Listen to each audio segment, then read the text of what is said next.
Welcome to our new show, Coffee Growing Regions of the Week. This is a show where we're going to go through different coffee growing regions around the world, from origin to origin.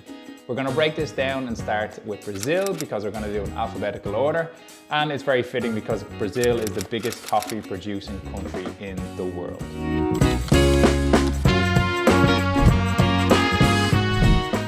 Brazilians have been perfecting the art of coffee production for centuries. As a matter of fact, it started in the early 19th century, so they have a bit of experience. The country's warm climate, vast land and elevation changes make it the perfect, suitable land to produce coffee. Brazil is massive, and the fact that it's so big, it has a lot of different microclimates, and it's broken down into different coffee growing regions, which make it perfect for different kind of flavors to develop, which is why it's so good at producing coffee for different markets, whether that's specialty, commercial, and everything in between. It can be broken down into 3 regions, the main areas of Minas Gerais, Espírito Santo, and Bahia. But each region offers something different due to its different microclimates.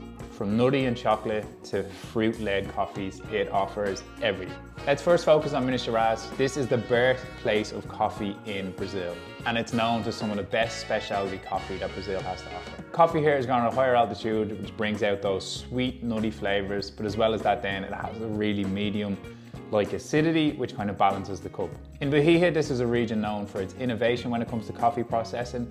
So in this region, you can really expect kind of flavor notes of more fruity-led coffees, which is perfect for filter.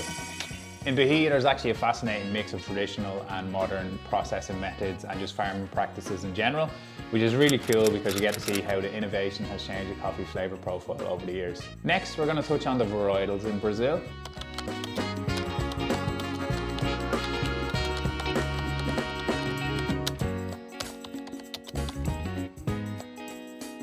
There's many different varietals grown in Brazil, but we'll just touch on 2 for today, which are the 2 main kind of crops or varietal plants grown in Brazil. The first one is bourbon. Bourbon is one of the most well-known varietals in the coffee world. Bourbon thrives at around 1,000 to 1,200 meters above sea level, which is perfect for the Brazil landscape, and this enhances its complexity and acidity.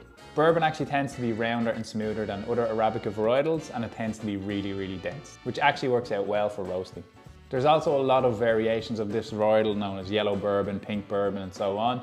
So it's a really interesting one, and yeah, Brazil have nailed the harvesting and growing of this variety. Next, we're going to touch on Catuai, which is a hybrid which was developed in Brazil in the 1940s. A hybrid is just a crossbreed of 2 different plants, which is a really cool way to discover new tasting coffees as well as new coffees that can resist disease, which is really important for the development and their survival of coffee. This was developed by crossing Mundo Nova and Caturra. It's a compact and high yielding plant which thrives in mass production, making it a favourite for Brazil and Central America in general. The variety comes in 2 types, red Catuai and yellow Catuai, and they're both known for their clean cup and sweetness. While it's durable and wind resistant, it is vulnerable to a few diseases. Catuai is a perfect example of how crossbreeding can create a plant that is good for its cup quality and productivity, making it a staple in many coffee growing regions. Now we move on to the processing methods.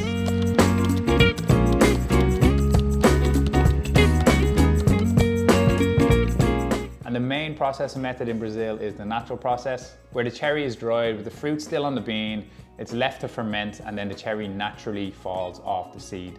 This creates a really sweet and fermenty flavor, which is perfect for those flat whites, and it goes really well with Brazilian coffee.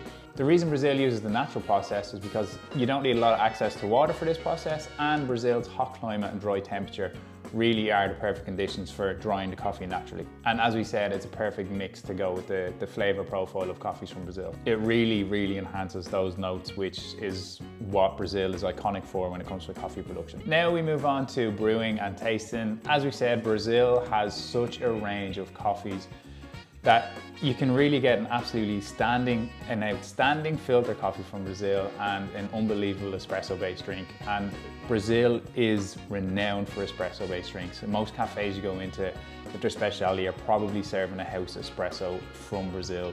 And yeah, as I said, with the different processing methods that they have and the innovation that they're shown, also the fruity-led coffees are particularly delicious now. We at Behind the Label stock a lot of Brazil, and at the minute, while we're uploading this, we have 3 coffees from Brazil, Santo Antonio, which we have an amazing sustainability story around.